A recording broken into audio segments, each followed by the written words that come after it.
Olá, meu amigo.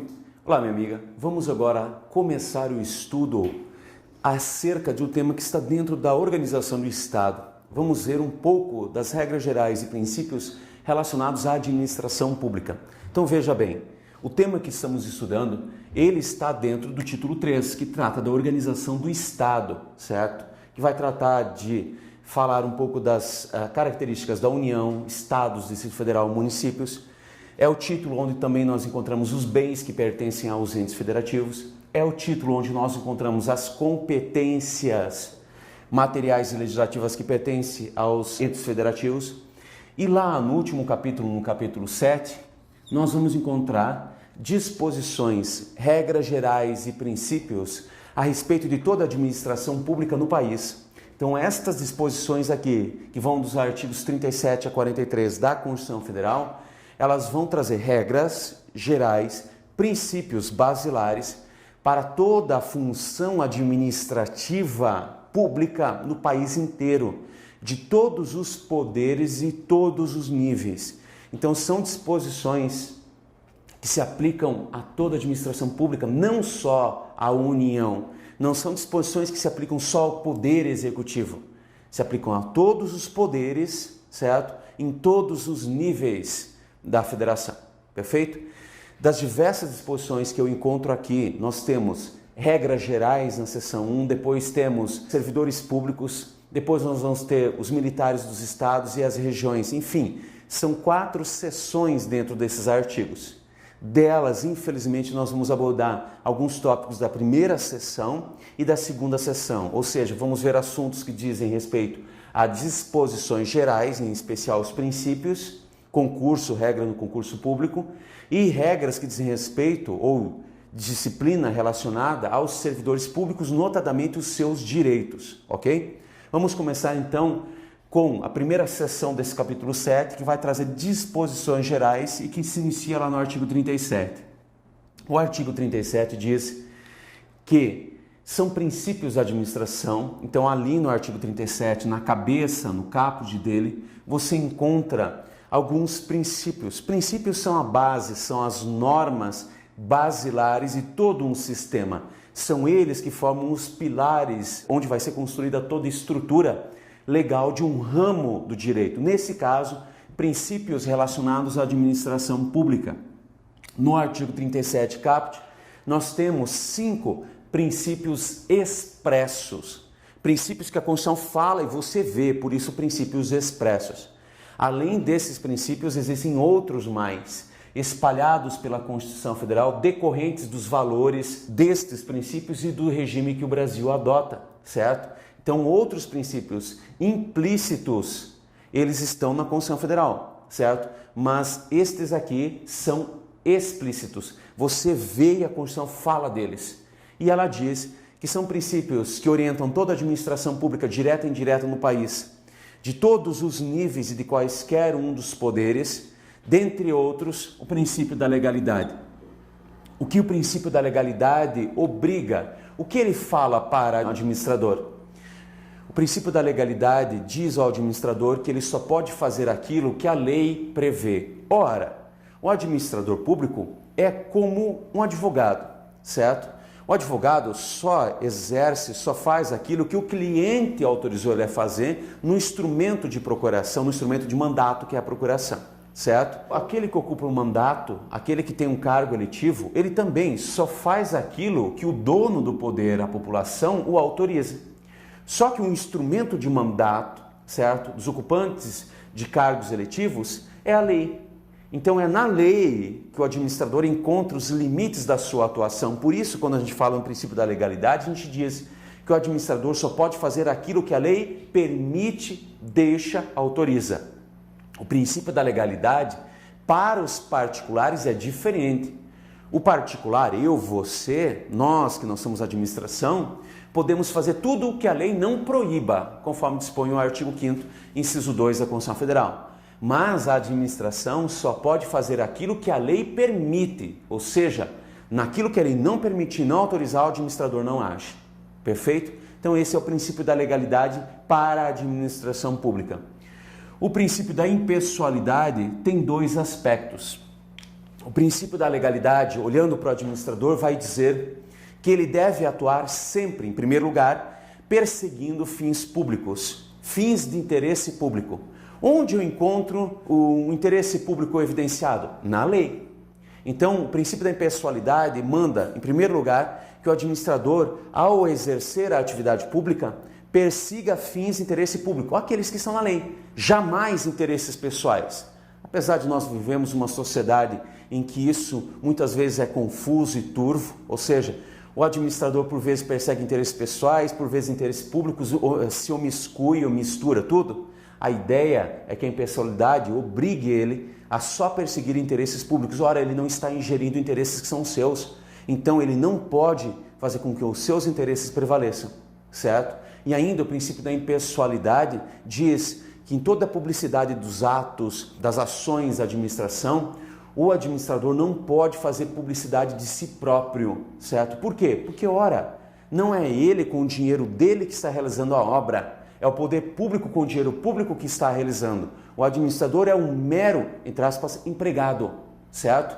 Então, o princípio da impessoalidade obriga o administrador a perseguir fins públicos e obriga a não se autopromover. Inclusive, o artigo 37, parágrafo 1º da Constituição Federal deixa isso bem claro, que os atos, ações, programas públicos ou as medidas que visam a sua divulgação têm que estar voltadas apenas a caráter educativo, caráter informativo e nunca de forma a dar visibilidade ao administrador, a autopromover o administrador. Ora, essa é a função dele, perfeito? Princípio da moralidade. O administrador público tem que respeitar a lei, mas ele tem que respeitar mais do que a lei. Segundo dispõe esse princípio, o administrador público é obrigado a respeitar o que a lei manda e também um padrão ético, moral, mínimo aceito pela sociedade. Então a moral é mais do que a lei, ok? Então, além de respeitar a lei, diz a moralidade que o administrador público deve respeitar certos padrões éticos e morais que, por mais que não estejam na lei, ainda assim são de reprodução, são de respeito obrigatório pelo administrador. Assim, certas medidas podem até ser legais, mas não serão morais. E qual é o padrão ético que nós usamos para balizar a atitude do administrador? Aquele que decorre do nosso ordenamento jurídico. Essa ética jurídica, certo?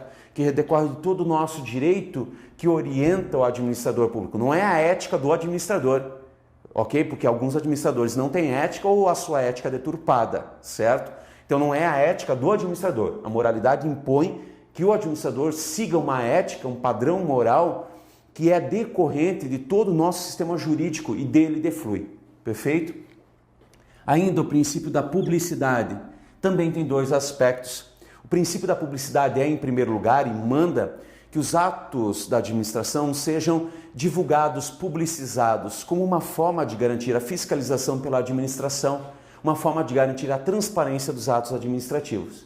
Então, esse é o primeiro viés, essa é a primeira imposição que o princípio coloca, que todos os atos da administração, salvo aqueles legalmente restritos ou com sigilo, sejam divulgados para garantir a transparência dos seus atos.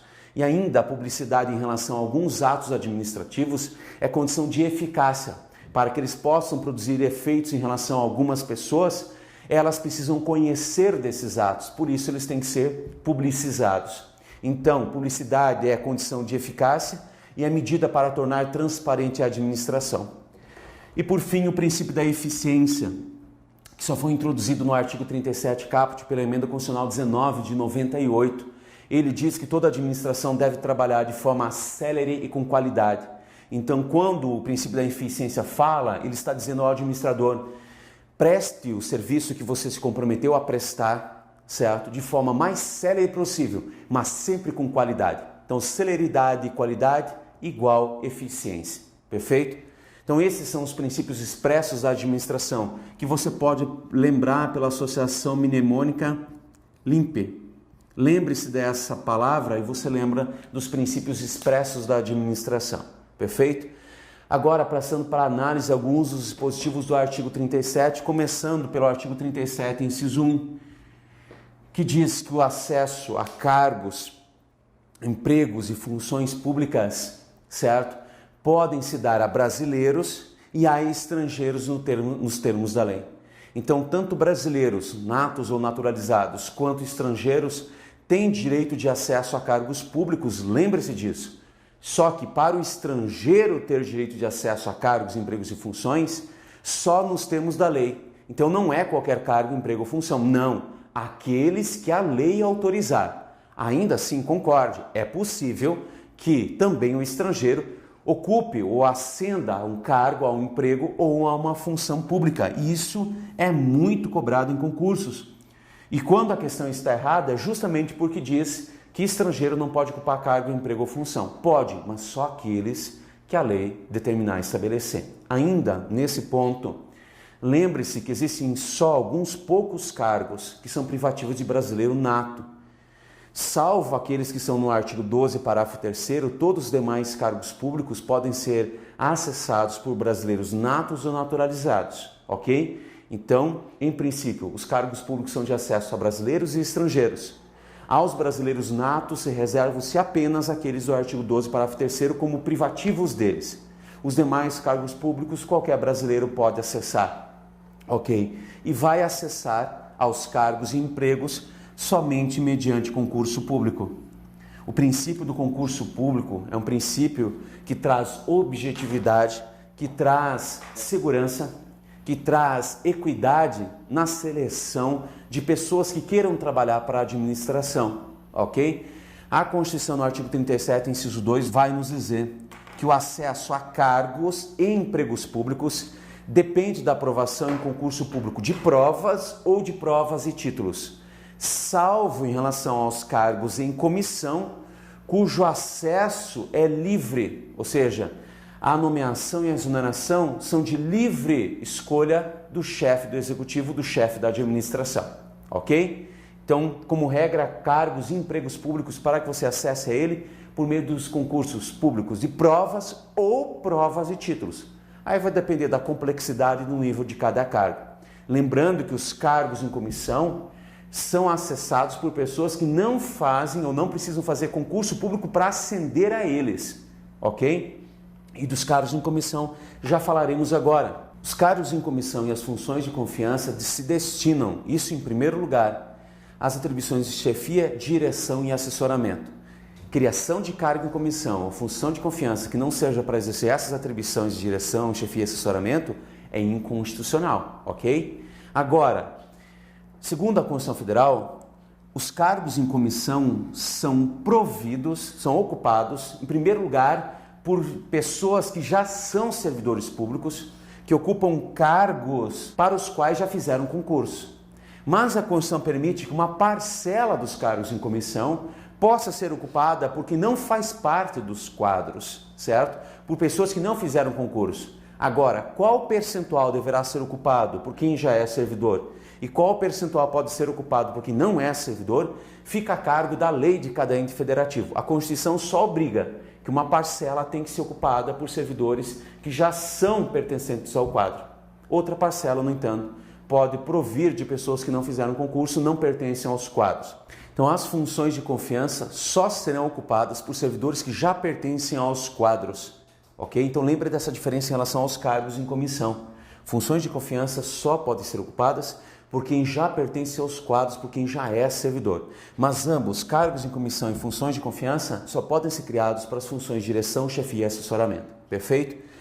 Agora, tratando do prazo de validade do concurso público, diz o artigo 37, inciso 3, que o prazo de validade de um concurso público é de, no máximo, 2 anos, podendo ser prorrogado por até uma vez, também pelo período máximo de 2 anos. Então, o prazo de validade do concurso público, 2 anos é o máximo, podendo ser prorrogado uma única vez por igual período, ou seja, no máximo mais 2 anos. Então, um concurso público tem prazo de validade máximo de 4 anos, se for prorrogado, é óbvio. Atente, nos concursos públicos, normalmente aparece o concurso público tem prazo de validade de 2 anos. Não, é de até, o que significa que pode ter prazo de validade de 1 mês, 2 meses, 6 meses, 8 meses e pode inclusive ser prorrogado uma única vez por igual período, ok? Diz, já que estamos falando do concurso público, da necessidade dele para ascender a cargos e empregos, diz o artigo 37, parágrafo 2º, que qualquer violação à regra do concurso público, ao princípio do concurso público ou ao prazo de validade do concurso, causa a nulidade do ato de nomeação do servidor, certo? E a responsabilização do administrador público. Como assim? Segundo o artigo 37, parágrafo 2º, se um servidor é nomeado para um cargo ou emprego sem ter feito concurso e ser aprovado antes, se houve o desrespeito ao prazo de validade do concurso e um servidor foi nomeado depois que o concurso já expirou, por exemplo, este ato de nomeação é nulo, não gera direitos, não gera efeitos e além do servidor ser afastado, demitido do cargo, certo? O ato é nulo, ele nem vai chegar a ser demitido. O ato de nomeação é nulo. O administrador ainda será responsabilizado, ok? Então qualquer infringência à regra do concurso público ou ao prazo de validade conduz à nulidade do ato e à responsabilização do administrador público. Ainda, tratando de vagas, tratando dos cargos e empregos, diz a Constituição Federal no artigo 37, inciso 8, que as pessoas portadoras de deficiência, os PPDs, na verdade hoje o termo correto seria pessoa com deficiência, mas a Constituição ainda usa a expressão pessoa portadora de deficiência, tem direito a uma reserva de vagas nos cargos e empregos públicos.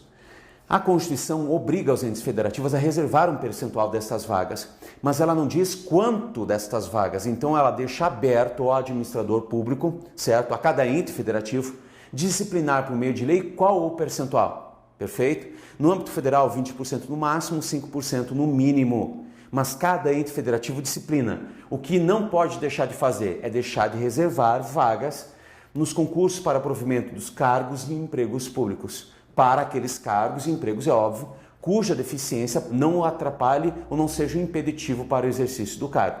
Perfeito? Então é um direito que assiste às pessoas com deficiência. Agora, ali no artigo 37, nós temos diversas outras disposições, nos parágrafos, enfim, diversas outras, tratando de remuneração, tratando de responsabilidade da administração, do servidor, mas que nós não temos condições de ver agora. Agora nós vamos ver um pouquinho dos direitos dos servidores públicos. Mas antes de vermos um pouco desses direitos enumerados nos artigos 37 e 39, façamos uma diferença básica. Servidor público não é a mesma coisa que empregado público. Servidor público é aquele indivíduo que presta concurso público de provas ou de provas e títulos, que é provido num cargo com caráter de definitividade, ou seja, o cargo dele é de provimento efetivo, certo? A pessoa que ocupa um cargo público, certo? Ela vai necessariamente estar submetida a um regime jurídico próprio, a um estatuto jurídico próprio, por isso ele é chamado, apelidado de estatutário. À exceção dos cargos em comissão, então, o servidor que presta concurso para um cargo público vai ser provido nele em caráter definitivo. E as suas relações com o Estado estarão reguladas por um estatuto, por isso ele é chamado, apelidado de estatutário. Já o empregado público, ele faz concurso público, é provido no emprego, contratado para um emprego em caráter permanente, não definitivo, permanente, é diferente. As relações com a administração vão ser reguladas não por um estatuto próprio, mas pela CLT, pela Consolidação das Leis do Trabalho e pelas demais leis trabalhistas. Então, cargo público, emprego público não são a mesma coisa. A administração tem os dois tipos de agentes públicos? Tem, mas esses aqui a relação é regida pelas leis trabalhistas e esse aqui por um estatuto, por isso são chamados estatutários, ok? Agora sim vamos dar uma olhada nos direitos que os servidores têm. Em primeiro lugar, é direito do servidor público, direito à associação sindical e à greve, previsto no artigo 37, incisos 6 e 7 da Constituição. A Constituição assegura ao servidor público civil o direito à associação sindical, a formar sindicatos, a se filiar a sindicatos. E o direito à greve, servidor público civil, ok? Agora, o direito de greve, segundo dispõe o inciso 7, será regulado por lei especial. Essa lei ainda não existe, certo? Então, segundo o Supremo já se manifestou, a partir de diversos mandados de injunção, até que tal lei especial seja aprovada, certo? O servidor público civil pode fazer greve utilizando-se dos parâmetros estabelecidos na Lei 7783 de 1989, ok? Até que esta lei especial seja aprovada. Agora, servidor militar, ou como são chamados os militares dos estados e da União, não podem nem se associar e nem fazer greve, Por quê? Por conta de questões pontuais e específicas, os artigos 42 e 142 proíbem os servidores militares, os chamados militares dos estados e da União, de fazerem greve e de se associarem ou criarem sindicatos. Perfeito? Então esse é o primeiro conjunto de direitos dos servidores. O segundo, o artigo 39, parágrafo 3º, ele vai estender aos servidores públicos que têm um regime estatutário alguns dos direitos sociais que estão previstos para os empregados lá no artigo 7º, ok? Então o que faz esse artigo 39? Traz aqui para o servidor estatutário alguns dos direitos que o empregado público tem no artigo 7º da Constituição Federal. Como assim? Direitos como o de salário mínimo, como o descanso semanal remunerado, como a remuneração do serviço extraordinário, como o direito a férias. Então, alguns dos direitos que estão no artigo 7º, originalmente destinados aos empregados públicos, são estendidos aos servidores públicos. Todos? Não, não todos. Alguns. Um deles eu gostaria de ressaltar, que não é estendido, porque dá muita discussão, é o direito ao reconhecimento do acordo coletivo e convenção coletiva de trabalho. O servidor público estatutário, o agente público estatutário, ele não tem direito a firmar acordo coletivo ou convenção coletiva de trabalho. Segundo entende o Supremo Tribunal Federal em sua súmula 679, certo? Não se pode fixar vencimento do servidor público por meio de acordo ou convenção coletiva, só por meio de lei, ok? Então este é um direito que o servidor não tem. Os demais que ele tem estão mencionados no parágrafo 3º do artigo 39. Ainda falando agora de acumulação de cargos públicos ali no artigo 37, incisos 16, 17 e no artigo 38. Quando falamos em direito à acumulação de cargos públicos, temos que lembrar antes, na verdade, da regra nesse tópico, ou seja, a regra nas constituições, desde a primeira Constituição Republicana, tem sido a inacumulabilidade de cargos públicos, ou seja, a proibição de uma pessoa ter mais do que um cargo público. Esta é a regra. As exceções são aquelas que nós veremos agora. Ainda assim, estas exceções se constituem direito do servidor. Se ele incidir nelas, tem direito de acumular 2 cargos, empregos ou funções. Diz o artigo 37, inciso 16, que desde que haja compatibilidade de horários, ou seja, a carga horária de um, a jornada de um trabalho, de um cargo, não interfere na jornada de outro, é possível sair de um cargo, ingressar no início da jornada do outro sem interferência. Então, desde que haja compatibilidade de horários e desde que não seja ultrapassado o limite remuneratório do artigo 37, inciso 11, certo? É possível, então, que o servidor ocupe os seguintes cargos. São as 3 primeiras exceções. 2 cargos de professor, ou um cargo de professor e um outro técnico ou científico, ou 2 cargos ou empregos de profissionais da saúde com profissões regulamentadas. Não são só 2 cargos de médico. Qualquer cargo ou emprego de profissional da saúde cuja profissão esteja regulamentada. Assim, 2 de médico, enfermeiro, técnico de enfermagem, fisioterapeuta, nutricionista, certo? Então, 2 cargos na área da saúde, 2 cargos de professor, um cargo de professor com outro técnico ou científico. É possível acumular os 2, desde que haja compatibilidade de horários e se respeite o teto remuneratório, ou seja, a remuneração dos 2 não pode ultrapassar o teto do artigo 37, inciso 11. Ainda, o artigo 37, inciso 17, acaba estendendo essa vedação geral à acumulação de cargos públicos aos empregos e às funções públicas. Então diz o inciso 17 do artigo 37, que além da vedação geral à acumulação de cargos, também é proibido acumular cargos, empregos e funções públicas, tanto na administração direta quanto na indireta, ou seja, nas autarquias, fundações, empresas públicas e sociedades de economia mista. Então, ou você tem um cargo, ou um emprego, ou uma função. Pode ter mais um cargo, mais um emprego, mais uma função, se forem estes aqui. Perfeito? E só mais um. Então, 2 no máximo. O artigo 38 da Constituição Federal, quando trata dos cargos eletivos que são ocupados por servidores que já são servidores de carreira, ou são servidores que já pertencem ao quadro, vai dispor da 4ª hipótese de acumulação. Não são as únicas, mas essas que nós veremos agora. Diz o artigo 38, se um servidor que ocupa cargo, emprego, função for eleito para um cargo eletivo na esfera federal, estadual, distrital, ele não precisa abandonar esses cargos, certo? Ele vai se afastar deles e vai ocupar o cargo eletivo, certo? E receber só essa remuneração. Se, no entanto, o servidor tem um cargo, emprego ou função e é eleito para o cargo de prefeito, certo? Ele também se afasta da função, do cargo, emprego ou função, para ocupar o cargo de prefeito, mas pode optar pela remuneração deste ou deste. Agora, se o cargo eletivo é de vereador, aí sim, se o cargo é de vereador, há compatibilidade de horários, esta pessoa que ocupa cargo, emprego ou função pode acumular o cargo, emprego ou função com o cargo eletivo de vereador. Então é a única hipótese de cargo eletivo que pode ser acumulada com cargo, emprego ou função públicos. Perfeito?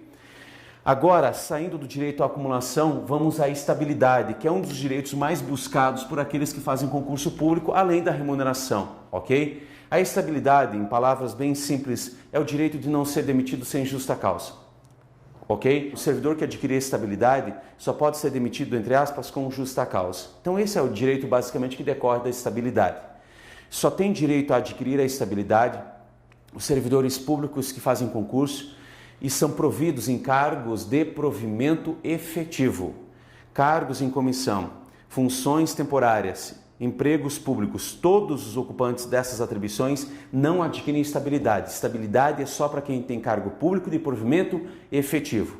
E vai adquirir a estabilidade após 3 anos de efetivo exercício no cargo, dependendo ainda a aquisição da estabilidade de uma avaliação por comissão especialmente designada para tanto. Uma vez adquirida a estabilidade, o servidor só a perde em virtude de sentença judicial transitada em julgado que comine tal sanção, em virtude de decisão administrativa, certo, em processo administrativo disciplinar, que comine a pena de demissão, ou após um procedimento de avaliação periódica de desempenho. Só que na maioria dos entes federativos, esta última hipótese de demissão do servidor estável ainda não foi regulamentada. Mas é possível demitir o servidor porque ele não é eficiente? É possível, mas precisa de regulamentação. Agora, não confunda estabilidade com vitaliciedade. Vitaliciedade tem os juízes, tem os membros do Ministério Público e é adquirida a partir de 2 anos. Se você não pretende um cargo na magistratura de juiz ou no Ministério Público de promotor ou procurador, então você vai tentar a estabilidade porque você vai estar num cargo público de provimento efetivo. Os únicos que têm vitaliciedade, então, magistratura e Ministério Público. E esta aqui é adquirida após 2 anos, a estabilidade após 3. Perfeito? Vamos agora fazer algumas questões para fixar um pouquinho desse conteúdo. Vamos lá? Leia comigo a primeira. Embora seja vedado na CF o acesso de estrangeiros a cargos e funções públicas, não constitui requisito para investidura nesses cargos e funções a condição de brasileiro nato. Esta questão está errada e são 2 os erros. O primeiro, é possível o acesso de estrangeiros a cargos, empregos e funções? É, nos termos da lei. Então esse é o primeiro erro, artigo 37, inciso 1. O segundo erro, apesar da maioria não ser, alguns cargos exigem que para ocupá-los só o faça o brasileiro nato.